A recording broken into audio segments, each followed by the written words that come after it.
तो नमस्कार दर्शक बंधु आज आउ एक नुआ भिडियो रे आपण मानकु स्वागत जनाउछि। आपण माने प्रत्येक दिन ए चैनल माध्यम रे देश विदेशर प्रत्येक खबर विषय रे जानिबाकु पाइबे। भिडियो को आरंभ करबा पूर्वरु आपण माने समस्ते केउ केउ जिल्ला रु देखुचंती निश्चित भाव रे कमेंट माध्यम रे जणांतु।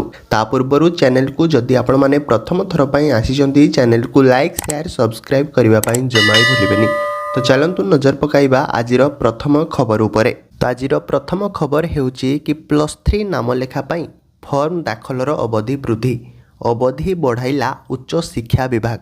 +3 नाम लेखा पाई फॉर्म दाखलर अवधि वृद्धि। जून 4 तारिख राति 11:45 जाए फॉर्म दाखल अवधिर वृद्धि होईची। फॉर्म दाखल अवधि बढ़ाइबा उच्च शिक्षा विभाग। अवधि बढ़ाइबा को छात्र छात्री और अभिभावक मध्य दाबी करथिले। जून 1 तारिख राति 11:45 रे शेष होइथिबा आवेदन अवधि को जून 4 तारिख राति 11:45 पर्यंत अवधि को वृद्धि करा जायछि। एनेई उच्च शिक्षा विभाग पक्षरु सूचना मध्य दिया जायछि। आवेदनकारी मानकु वर्धित समय सीमा मध्यरे प्रक्रिया समाप्त करबाकू मध्य परामर्श दिया जायछि। फॉर्म पूरण पाई छात्र छात्री मानकु ऑफिशियल वेबसाइट रे लॉगिन करबाकू पड़िबो। तो आजिर द्वितीय खबर हेउची कोविड वैक्सीन नेबा परे कोन करिवे। तो कोविड वैक्सीन नबा परे आपण माने सूचना हिसाब रे कहा जायछि कि कोविड वैक्सीन नबा परे कोविड टीकार प्रथम डोज नेबा परे आपण माने भिड़ को जानतु नहीं। समस्त प्रोटोकॉल को पालन करंतु। एहा सहित यात्रा रे मध्य जानतु नहीं।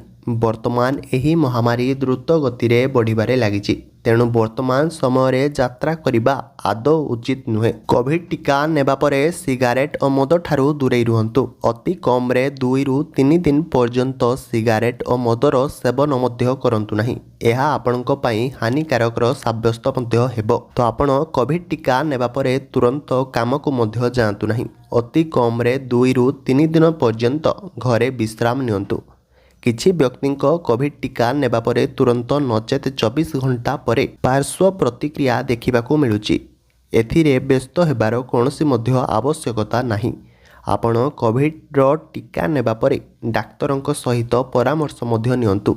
जदि आपणक कोनोसी एलर्जी समस्या रहिची तेबे डाक्तरंक सहित परामर्श करंतु एवं टीका नेबा परे निज स्वास्थ्य प्रति यत्नवान हुंतु। कोनोसी भी समस्या हेले तुरंत डाक्तरंक सहित आपण परामर्श मध्य करंतु। तो बिना मास्क रे आपण माने घरु जानतु नहीं। कोविड टीकार प्रथम डोज नेबा परे आपणक शरीर रे एंटीबॉडी तयारी होइथाय। तेणु जदि आपण बाहर को जानती तेबे कोरोना महामारी रो संक्रमण हेबार अधिक संभावना रहिथाय। तो कोविड वैक्सीन नेबा परे आपण निज शरीर को हाइड्रेट मध्य रखंतु।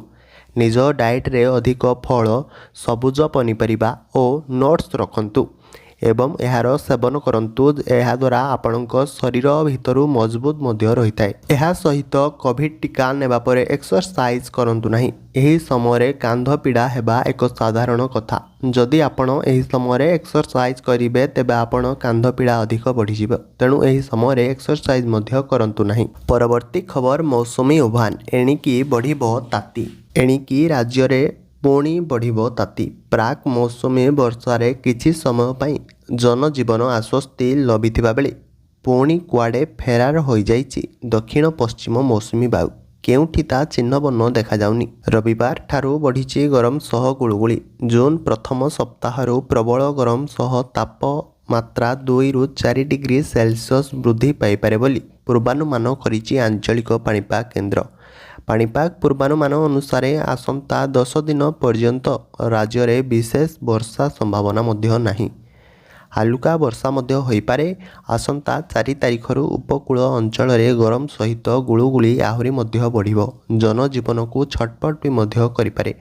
मोटामोटी कहिबाकू गले मौसमी हजिबा सह राज्य को पुणी फेरिछि ग्रीष्म प्रभाव।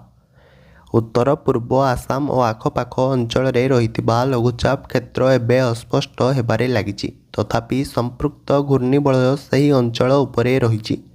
दक्षिण पश्चिम मौसमी वायुर उत्तर सीमा मुंबई भवानीपाटना पुरी सैंडहेड द्वीप देई गति करुछि। फल आभ्यंतरीण ओडिशार अधिकांश स्थान रे एवं उपकूल ओडिशार जिलागुड़िक अनेक स्थान रे हालुका मध्य धरणर वर्षा हो जाइछि। ଅନ୍ୟପଟେ ଗତକାଲି ସୁଦ୍ଧା ରାଜ୍ୟରେ ତାପମାତ୍ରା 40 ଡିଗ୍ରୀ ସେଲସିୟସ୍ ପାଖାପାଖି ପହଞ୍ଚିଛି।